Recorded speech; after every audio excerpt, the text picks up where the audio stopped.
Bonjour à tous et bienvenue dans ce nouvel épisode du podcast NBA spécial finale de The Free Agent. C'est le dernier spécial finale puisque ça y est, on connaît le nom du champion NBA 2021. Ce sont les Bucks de Milwaukee et de Giannis Antetokounmpo qui se sont imposés lors du match 6 face aux Suns sur le score de 105-98. On va parler de tout ça bien entendu durant cet épisode. On va parler et puis on essaiera de se projeter à la fin vers la saison prochaine et savoir si les Bucks peuvent faire le repeat. Et pour ça, aujourd'hui, j'ai mes deux acolytes habituels pour la NBA, à savoir Maxime. Salut Maxime. Salut. Et puis Tom. Salut Charles. Bon les gars, ça y est, la saison est finie, même si on a la draft la semaine prochaine, tout pile, puisqu'on enregistre en ce jeudi 22 juillet. Donc ça y est, la saison de NBA est terminée et ce sont les Bucks finalement qui se sont imposés. Bon, Max, déjà première constatation, on s'était quand même bien planté. Ah oui, et honnêtement, je suis heureux de m'être planté vu le niveau de jeu. Donc, je suis très fier de m'être planté. J'assume totalement mon plantage et honnêtement, c'est l'équipe qui a la mieux joué au niveau qualitatif qui l'a emporté. Pour rappel, effectivement, lors de la preview de la finale avec Maxime, on avait donné les Suns gagnants en 5, je crois, même, et toi peut-être en 6 ou 7. Oui, c'est ça. Donc, on s'est royalement planté, malgré un très bon début au final de finale des Suns, mais on y reviendra après. Sur ce match 6, Tom, toi, qu'est-ce que tu retiens au final de ce match qui a été plutôt fermé par rapport aux autres? C'est celui où il y a eu le moins de points, le moins d'adresses. Qu'est-ce que tu en retiens, toi? Je retiens que c'est Giannis Antetokounmpo, quoi. Enfin, 50 points, il devient, je crois que c'est le seul à avoir fait ça, 50 points, 10 rebonds et 5 blocs en finale NBA. Il a pris ce match sur ses épaules comme il a pris son équipe sur toute la série. Et voilà, il a dit que c'était son jour. Et voilà, il a donné ce titre aux Bucks. Et il l'avait toujours promis et il a fait ce qu'il a toujours dit. Après, oui, au niveau du match, ça a été un peu plus serré. Il y a eu un manque d'adresse des deux côtés. Il y a eu un Devin Booker qui a été vraiment décevant, surtout dans les premiers et deuxièmes quart-temps. Donc, c'était un match assez serré, un match qui, dans ce genre de match où quand ça rentre pas, c'est plus à l'avantage des Bucks qui sont vraiment injouables au rebond. Et là, ça s'est encore confirmé sur ce match. Donc, ouais, ça a été le match parfait pour Giannis Antetokounmpo. Effectivement, les Bucks sont complètement dominés au rebond avec 53 rebonds au total pris contre 37 pour les Suns. Effectivement, Giannis Antetokounmpo, c'est 50 points, 14 rebonds, 2 passes, à 16 sur 25 au tir, 1 sur 3 à 3 points pour Et je me permets 42 d'interrompre, il minutes y a de jeu. 5 contre. Et 5 contre. Tom l'avait dit, c'est pour ça que je ne l'ai pas rappelé, mais effectivement, Pardon. 5 contre. Euh, Tout bonnement incroyable, bien entendu, il a eu le titre de MVP, on en reparlera après. Toi, Maxime, qu'est-ce qui sur ce match, hein, on parlera de la série dans son ensemble après, mais qu'est-ce qui t'a frappé, qu'est-ce qui t'a marqué? C'est-à-dire que par rapport. Oui, je suis obligé de comparer par rapport au premier match. Il y a une vraie différence. Ça a vraiment été le jeu collectif des Bucks. Même s'il y a 50 points de Giannis, ça a fait circuler le ballon. Drew Holiday, qui était en difficulté avec son shoot, a vraiment été. s'est transformé en passeur. Et puis, voilà, moi, c'est ce qui m'a. On a eu une inversion de tendance entre le collectif des Suns qui s'est mis à devenir très individuel et vraiment faire du run and gun avec Booker en particulier et un peu CP3 de Chris Paul. Et d'autre côté, un jeu beaucoup plus collectif du côté des Bucks, n'en déplaise aux statistiques. Ouais, tu parles de Drew Holiday, Tom. Gros pari et pari gagnant au final pour les Bucks qui l'ont fait venir lors de la dernière intersaison. Ouais, c'est comme ça. De toute façon, je pense qu'on pourra en parler. On pourra en parler plus longuement, mais le management des Bucks, c'est incroyable ce qu'ils ont fait. Ils sont partis avec leur idée de construire autour de Giannis Antetokounmpo et Chris Middleton. Cet été, ils ont réussi à remplacer Eric Bledsoe, qui avait été catastrophique contre Miami l'année dernière, par Jrue Holiday, on connaissait tous son niveau, mais on pensait pas. Enfin, moi, là où il m'a plus impressionné, Jrue Holiday, c'est défensivement, quoi. Il a rendu la vie impossible à Devin Booker et Chris Paul. On savait qu'il était capable, mais pour ses premières finales NBA, il a affiché un niveau et puis il a pas. Ah, il y a toujours eu ses manques d'adresse au shoot et son irrégularité, mais bon, ça, c'est le joueur qu'il est. Mais enfin, il y a des matchs où il a complètement porté les Bucks sur ses épaules défensivement, avec cette sorte c'est vraiment un lock, quoi. J'ai pas la traduction, mais il met cet impact, cette intensité défensivement. Ouais, c'est vraiment, c'est le gros coup, le gros coup qu'ont réussi Milwaukee cet été et ils l'ont prolongé en cours d'année. Donc, ouais, encore vraiment, pour le coup, une vraie masterclass de la part du management des Bucks. Effectivement, on l'avait dit dans les débriefs précédents que Jrue Holiday était l'une des clés pour les Bucks s'ils voulaient s'imposer, et qu'il fallait qu'il soit plus présent à la fois offensivement que défensivement. Ça va me permettre d'enchaîner du coup sur la série dans son ensemble. Il y a eu un avant et un après match 3, on va dire. Les Suns, Maxime, avaient extrêmement bien débuté. On les voyait mal perdre. C'est ce qu'on s'était dit. Ils avaient tellement dominé collectivement avec leur Big Three qui s'était révélé pour le coup. Et puis, les deux matchs à Milwaukee sont passés complètement à côté. Et puis, le tournant aura été quand même le match 5 et cette défaite à Phoenix. Moi, tu as dit le mot qui convient, c'est le collectif. Le collectif a changé de camp. C'est-à-dire qu'on est passé vraiment d'une équipe qui était collective du côté des Suns et individuelle du côté des Bucks à l'inverse. C'était totalement renversé. Je pense, de manière totalement volontaire du côté des Suns, je pense qu'il y a un souci au niveau de Monty Williams et surtout du leadership dans l'équipe. Parce que clairement, CP3 et Booker n'ont pas été à la hauteur au niveau collectif. Et je pense surtout CP3, donc Chris Paul au niveau du leadership dans l'équipe. Pour moi, il y a vraiment eu un problème de leadership chez les Suns et d'une capacité à changer. Et puis moi, ce qui m'a choqué, ce qui m'avait choqué et vraiment qui m'a fait apprécier les Bucks, clairement, c'est cette scène à un temps mort de Giannis en quart de cercle qui, je crois que c'est pendant le match 2, et qui remonte tous ses coéquipiers. Lui, il est face à tous ses coéquipiers assis et il les remonte comme des coucous. Et il leur a dit, en gros, on va à la guerre, on va y aller, même si j'aime pas ce terme, mais on va se battre, on va se retrousser les manches, voilà. Après, dans les termes un peu plus fleuris, diront. Oui, je pense pas qu'il ait dû dire ça. Bon, allez les gars, on se motive. Non, non, effectivement, mais tu as raison, c'est une des images fortes pour moi aussi de ces finales. C'est cette attitude de Yanis vis-à-vis de ses coéquipiers et d'un Mike Budenholzer qui a su aussi, parce que ça aussi, c'est pas forcément évident quand tu es head coach, de pouvoir se mettre en retrait et de dire de toute façon, c'est eux qui sont sur le terrain, c'est eux qui peuvent faire la différence. Et c'est ce qui s'est passé. Et pour toi, Tom, quel est l'élément qui a tout changé dans cette finale? De quel côté? Pour les Bucks ou pour les Suns? De manière générale sur la série, parce que Ah, comme on ok. le disait, la série était quand même très très bien embarquée pour les, pour les Suns. Et Ouais. puis d'un seul coup, on a eu un revirement total. C'est quel match? Je me rappelle plus, c'est le 3 ou le 4 où les Suns sont au-dessus dans le jeu. Vraiment, il y a même pas photo. Ils sont au-dessus, mais ils n'y arrivent pas. Et au final, ils perdent le match dans le dernier quart-temps. Je sais plus c'est lequel.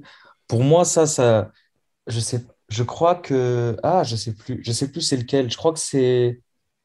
Oui, je crois que c'est le quatrième où ils peuvent avoir l'occasion de passer. Oui, c'est ça. C'est le quatrième où ils peuvent revenir à Phoenix en menant 3-1 et ils font Tout tout à ce qu'il fait. faut, mais Exact. ça passe pas. Ouais, c'est le Je jour où saurais. Devin Booker en a mis 42. C'est Voilà, ça. Ouais. c'est ça exactement.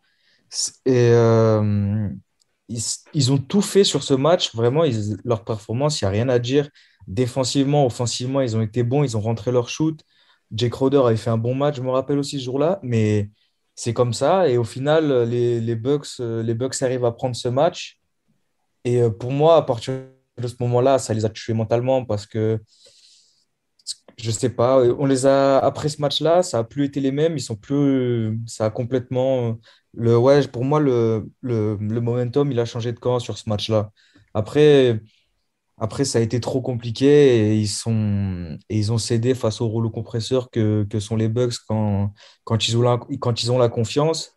Et forcément, quand tu passes de pouvoir mener 3-1 à se retrouver à 2-2, ça change complètement la série. Donc, ouais, pour moi, je pense que c'est ce match 4 où ils ont raté le coche, quoi. Ouais. C'est sûr, ils sont devant à l'entame du quatrième quart-temps et ils le perdent de plus de 10 points Ouais, voilà, c'est ça. dans le quatrième. Donc effectivement, quand tu repars à 2-2 chez toi au lieu de 3-1, c'est sûr que c'est pas tout à fait la même chose. Giannis Antetokounmpo MVP, messieurs, logique. Oh oui. Oh oui. Quel joueur extraordinaire. Il se trouve que là, dans mon article, The Athletic avait ressorti ce vieux tweet de Kobe Bryant Oui, et qui, en matière de basket, n'était pas la personne à s'y connaître le moins. Donc, et vraiment, je pense qu'il est malheureusement sous-coté, et d'où le tweet de Rudy jusqu'à présent, moi, que Rudy Gobert avait fait pour se rappeler au bon souvenir de tout le monde, parce qu'il est sous-coté, parce qu'il est grec, parce que, voilà, mais il est double MVP. Là, je crois qu'il a rappelé à tout le monde pourquoi il est double MVP et pourquoi c'est un très, très, très, très grand joueur de cette ligue. Et je pense il qu'il a devient. Ouais, montré. pardon. Enfin, vas-y. Non, non, vas-y, termine. Non, je trouve que c'est un joueur complet, c'est un joueur, il a réussi enfin, et lui-même en a rigolé bon, sans en rigoler, mais il a dit, j'ai mis mes lancers francs en conférence de presse, et il a dit, j'ai enfin mis mes lancers francs, il bat son record, il en met 17 sur 19, lui qui tournait à 60% sur la série. C'est bête à dire, mais c'est là où c'est la différence sur le match. Il devient le deuxième joueur seulement de l'histoire à remporter le titre deux titres de MVP, un titre de défenseur de l'année et un titre de MVP des finales. L'autre, c'est juste un petit joueur qui s'appelle Michael Jordan. Euh, il est aussi le premier de l'histoire. Si on va dans les stats, on sait que les Américains adorent les stats. C'est le premier joueur avant ses 27 ans à remporter plusieurs titres de MVP, à être défenseur de l'année et à remporter un MVP des finales. Ouais, Tom, toi, pareil, je suppose, je prends ça comme acquis, mais son titre est logique. Bon, ouais, je pense qu'il n'y avait pas trop de doute. Et il y avait tellement pas de doute que certains parlaient même que même en cas de victoire des Suns, ils pourraient le récupérer. Bon, ça s'est fait qu'une fois, mais ça s'est fait qu'une fois dans toute l'histoire. Donc, c'est pour dire à quel point il a été au-dessus. Et puis, je pense que ce match 6 lui aurait fait gagner quoi qu'il arrive, même s'il n'avait pas été bon. Parce que c'est le match décisif, il met 50 points, il prend plus de 10 Mm. rebonds et 5 comptes, comme on l'a dit. Et, il y a rien d'autre à dire. Il termine la série à plus de 35 points de moyenne, je crois. Donc, ouais, C'est ça. il est dans les standards de joueurs comme Michael Jordan. Il fait partie des trois seuls avec Jordan et Olajuwon à avoir remporté meilleur défenseur de l'année, MVP et MVP des finales. Enfin, il était en mission. On se posait même la question s'il pourrait jouer, à quel moment il pourrait commencer cette série. Au final, il a débuté et on se demandait comment il reviendrait. Il a joué comme si c'était rien passé parce qu'il revient de blessure. Ça, on a tendance à l'oublier. Il revient de blessure et il livre une performance qui est historique dans l'histoire de la NBA. Donc, oui, c'est 100% mérité. Il n'y a rien à dire. hormis Giannis, quel est le joueur, toi, Maxime, qui t'a le plus impressionné dans ces finales? Ça peut être Suns ou Bucks, Oui, hein. bien sûr. Il y en a un, mais bon, qui s'est éteint, mais que j'ai beaucoup aimé sur les premiers matchs, qui pour moi était quand même la révélation, c'est DeAndre Ayton, au poste de pivot, mais qui malheureusement a subi justement, et s'est éteint au fur et à mesure suite sur les coups de boutoir de Giannis, et qui a vraiment été quand même. Ouais, bah, moi je trouve que c'est un jeune pivot, et je pense que les Suns, ils peuvent vraiment construire autour de lui. Avec Devin Booker, il y a vraiment de quoi faire avec ces deux-là. Bon, pour moi, voilà, du côté des Suns, honnêtement, j'étais très déçu quand même par l'inconsistance et l'inconstance parfois de Middleton et Drew Holiday du côté des Bucks. Et voilà. T'es dur quand même avec Middleton. Je trouve il a Ah, quand je même. trouve que quand je vois ces statistiques au niveau d'un match sur l'autre, c'était quand même pas Middleton. Ouais, moi, je suis désolé. Pour moi, il fait une série. Moi, il fait une série, il ne faut pas une super série. J'allais dire, moi, hein, pour moi, clairement, je suis pas. Je- il a manqué vraiment de régularité. Pour moi, c'est ce qui a vraiment manqué le plus. Pour toi, Tom? Moi, c'est pas un joueur on pourrait penser de suite à lui quand on pense à ses finales, mais c'est quelqu'un qui mérite, que personne n'attendait là. Je pense que c'est Bobby Portis quand même, Ah oui, qui a ouais. Je fait. l'attendais, je l'attendais. Sinon, j'allais en parler. C'est incroyable la progression que ce mec a, parce que il y a 1 an, 2 ans, c'était un joueur moyen, moins correct. Et là, il a pris une autre dimension. Il a eu un rôle qui a été. Bon, c'est pas Giannis Antetokounmpo, c'est pas Chris Middleton. On lui demande pas de mettre 50 points par match, mais dans son implication, le shoot, les rebonds, même la défense, il a pas eu énormément de choses à faire, mais tout ce qu'il a eu à faire, il l'a bien fait, quoi. Ça a été le remplaçant parfait pour les Bucks quand Giannis devait sortir. Il a fait une série et en règle générale des playoffs. Il a été magistral. J'ai pas, j'ai pas de souvenir d'un match, enfin peut-être ça a dû arriver, où Bobby Portis s'est passé complètement à côté. Il a été d'une régularité incroyable et il a énormément apporté aux Bucks en sortie de banc. Et d'ailleurs, pour revenir au final de conf, c'est lui qui jouait quand Yanis s'est blessé. Et pareil, il a fait le travail, il a été bon sur tous ses playoffs. Donc s'il y a quelqu'un qui doit mériter un peu de reconnaissance, je pense que c'est Bobby Portis, ouais. Eh ben, on est bien Ouais, je suis assez d'accord. d'accord. On est bien d'accord. Il a su répondre quand on lui a demandé d'être là. Effectivement, quand Giannis s'est blessé face aux Hawks, il a vu son temps de jeu augmenter et il a su l'utiliser pour montrer que Budenholzer pouvait compter sur lui. Euh, En parlant de Budenholzer, il a sauvé sa place, le petit, puisque avant les playoffs, on disait qu'en cas d'élimination, avant une finale de conférence, sa place serait menacée. Au final, eh ben, il est allé au bout, il devient champion NBA. Gros travail aussi pour lui, parce que ça fait des années qu'il est en place, ça fait des années qu'il a fait progresser les Bucks. Je pense qu'on peut lui... tu en parlais, Tom, du management des Bucks. Ils ont c'était la troisième année avec un Yanis au top niveau. Les 2 premières années, les Bucks avaient fini premier de la saison régulière et derrière, ça s'était pas passé exactement comme prévu. Là, au final, c'est peut-être là où on les attendait le moins et où ils ont réussi du coup à, eh ben, à le faire, à aller au bout et je tiens à saluer ce travail aussi de Mike Budenholzer et de son staff parce que, à mon avis, quand dans toutes tes séries, je dis bien toute ta série de playoffs, tu ne mènes jamais en début, de série et qu'à la fin, tu finis toujours par gagner, il faut avoir un sacré mental pour pouvoir réussir ce genre d'exploit. Et je pense que le staff a su trouver aussi les mots pour donner cet talent aux Bucks. Euh, voilà, j'aimerais qu'on parle un petit peu maintenant des Suns parce que c'est important aussi qu'on parle d'eux, qu'on parle de Chris Paul qui échoue à nouveau après avoir mené 2-0 dans une série. Toujours pas de titre NBA pour Chris Paul. Est-ce que vous pensez, Maxime, est-ce que tu penses que c'est une déception et c'est un échec pour les Suns?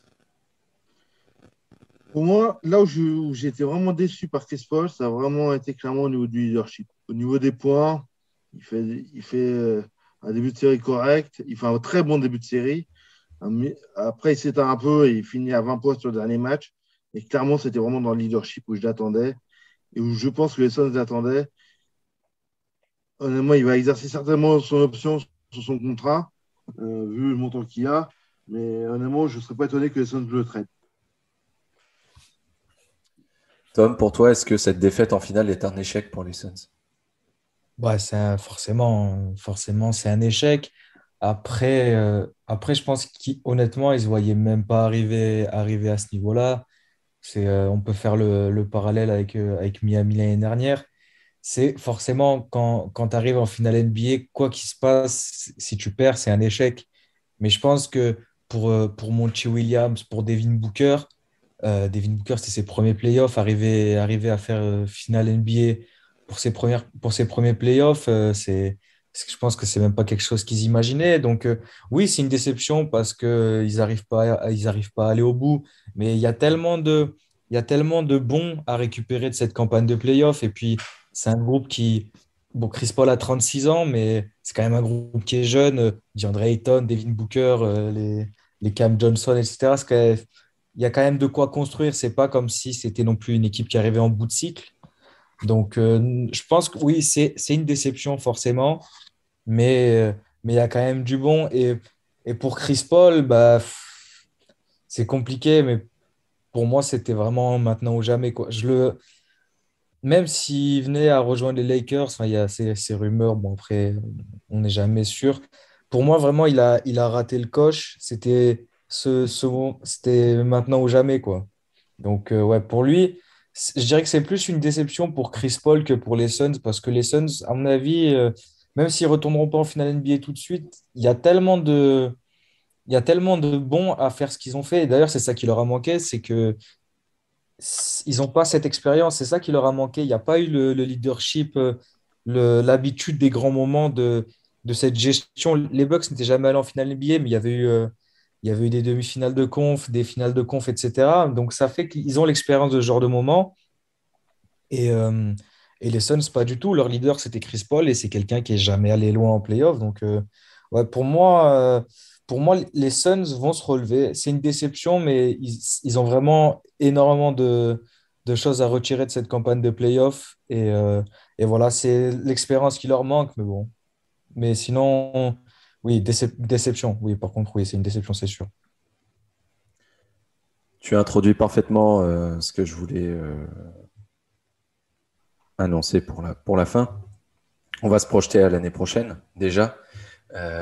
Oui, les finales ne se sont terminées qu'il y a 2 jours, mais on se projette déjà pour l'année prochaine. Euh, Est-ce que pour toi, Maxime, les Bucks peuvent aller chercher le repeat? Pour moi, ça va être très, très, très, très compliqué, pour être honnête. Parce que il va y avoir un retour de Klay Thompson à Golden State, qui va certainement aussi se renforcer parce que ça reste quelque chose de très attractif. Les Lakers aussi vont être présents. Et d'autre côté, comme il y avoir l'Armada, normalement à 100% au niveau de physique du côté de Brooklyn, il y a des filles qui ne sera pas loin, la montée en puissance d'Atlanta. Ça fait beaucoup de monde, je trouve. Ouais, Donc, bon, c'est pas je donnerai mon possible. avis. Je veux dire, après ce qui s'est passé, après ce qu'ils ont fait cette année, rien n'est impossible. C'est sûr. Mais ça va être compliqué. Pour toi, Tom, du coup, après tout ce que tu as pu dire avec les Suns, est-ce que tu penses que les Bucks peuvent aller chercher le back-to-back? ça va quand même être compliqué. Mais ça va être compliqué pour tout le monde, en fait. C'est pas plus les Bucks que les autres. L'année prochaine, le niveau, il risque d'être super élevé. Déjà, rien que dans leur conférence, comme l'a dit Maxime, il y a Atlanta, il y a l'Armada des Nets qui, à mon avis, ils vont encore se renforcer cet été, notamment à l'intérieur. Donc ça risque de faire mal aux Bucks parce que c'est ça qui leur a permis de leur passer, bon, au-delà des blessures, etc. C'était leur domaine de prédilection. Il y a les Bucks, enfin, il y a les Nets, pardon. Il y a les Sixers on va voir ce qu'ils vont faire cet été, mais on peut pas fermer les yeux sur une équipe avec un joueur du niveau de Joel Embiid. Donc, pareil, conférence Ouest, il y a les Lakers qui vont se renforcer, les Clippers, on va voir ce que Kawhi Leonard fait, Golden State. Enfin, ça, ça va être dur pour tout le monde, à mon avis. Le prochain, celui qui arrive à pronostiquer le prochain vainqueur NBA, franchement, il est super fort, quoi. D'ailleurs, ce sont les Nets qui sont donnés favoris déjà pour l'année prochaine pour le titre. Moi, je vous rejoins. Je pense pas que ce soit faisable en l'état, même s'ils conservent l'effectif qui est très bon. Les Bucks iront en playoff, bien entendu, passeront sans doute le premier tour aussi. Je pense qu'un top 3 à l'Est est largement envisageable pour les Bucks. Maintenant, vous avez absolument souligné tout. Il y a les Suns qui seront à nouveau très compétitifs. Les Lakers le seront à nouveau. Les Clippers le seront. Les Warriors récupèrent Klay Thompson, plus James Wiseman. Donc, avec en plus, ils ont quand même deux très bons choix. Ils sont très bien placés pour la draft. Et puis, bon, à l'Ouest, on peut continuer, hein. Il y a le Jazz, il y a potentiellement les Grizzlies aussi. Donc, vous avez les Pelicans qui peuvent se révéler aussi. Donc, il y a tout un. Il y a trop de facteurs et je pense que personne ne peut dire aujourd'hui, au 22 juillet 2021, qui s'imposera au mois de mai-juin 2022. Mais ça risque d'être très compliqué à mon avis, pour les Suns, pour les Bucks, pardon, petit lapsus. Voilà. Je suis assez d'accord avec vous sur ce point. Allez, pour terminer, Tom, sur la saison dans son ensemble, quel est ton moment préféré? Oh, Je waouh, te comme prends, je ça. te prends un peu au dépourvu. Ouais. Mon moment préféré de cette saison, waouh. Ok.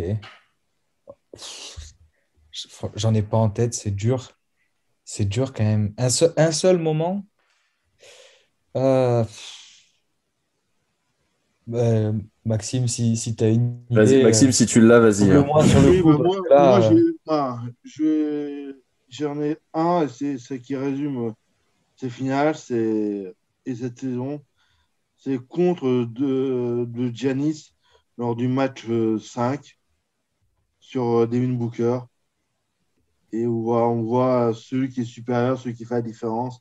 Et on voit celui qui a pleine maturité face à l'avenir. Ok, très bien. euh, bon, allez, je vais dire quand même, enfin, l'image que j'ai envie de garder de cette saison, c'est lors des finales de conférence des Suns, l'image de Monty Williams qui prend Chris Paul dans ses bras et qui se rappelle à l'époque où il le coachait déjà. Enfin, ça, j'ai trouvé que c'était vraiment. Ouais, je pense que c'est ça l'image que j'ai envie de garder de cette saison de Chris Paul qui a enfin atteint ses finales NBA. Bon, il a échoué en finale, mais ouais, c'est la belle image que j'ai envie de garder. Donc, ouais, je prendrai ce moment-là, le moment où ils se sont pris dans les bras avec Monty Williams. Très bien, sympa. Je valide les deux. Effectivement, il y a tellement de moments. De toute façon, on vous prépare un petit bilan de la saison avec un peu nos tops et nos flops de cette saison. Je ne sais pas pourquoi, mais je pense que Ben Simmons sera dans les flops. Euh, mais voilà, on vous prépare tout ça et puis on attend, hein. Dites-nous un petit peu sur les réseaux quels ont été les moments un peu que vous avez kiffé cette saison, ceux qui vous ont un petit peu moins plu. Et puis voilà, maintenant On attend patiemment le 29 de voir un petit peu toute cette jeunesse qui va arriver, qui va déferler sur la NBA, savoir qui va être numéro 1, même si, bon, je pense que ça sera comme pour la NFL.